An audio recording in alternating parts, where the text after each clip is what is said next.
উদযাপন সমিতিৰ উদ্যোগত অনুষ্ঠিত হোৱা ষষ্ঠবাৰ্ষিক ৰাস মহোৎসৱৰ লগত সংগতি ৰাখি আমাৰ সকলোৰে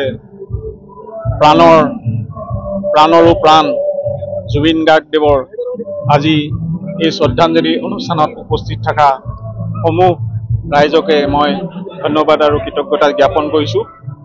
আজি আমি এই সুন্দৰ মুহূৰ্তত একত্ৰিত হৈ তেখেতক এগছি বন্তিৰে শ্ৰদ্ধাঞ্জলি জনাবলৈ পাই আমি কৃতাৰ্থ হৈছোঁ।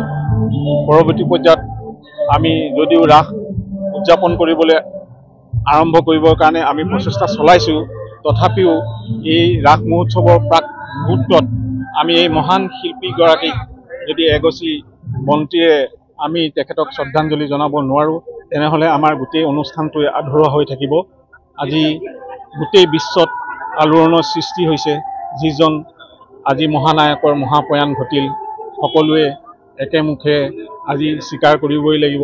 তেখেতৰ অনুপস্থিতিয়ে গোটেই সাংস্কৃতিক পথাৰখনেই বোকা হৈ গৈছে।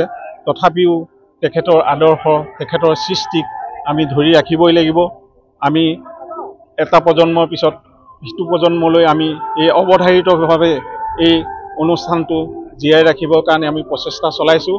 সকলোৰে সহায় সহযোগিতাৰ মাজেৰে এই অনুষ্ঠানটো আৰম্ভ হৈছে।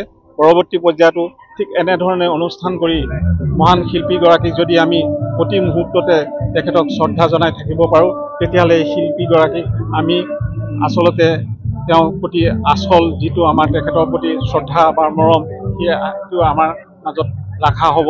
গতিকে তেখেতৰ প্ৰতি আমি সেই শ্ৰদ্ধা ৰাখিবৰ কাৰণে যিবিলাক অনুষ্ঠান আমি সততে অনুষ্ঠান কৰি আহিছোঁ, সেইবিলাকত সকলোৰে সহায় সহযোগিতা আমি কামনা কৰিছোঁ।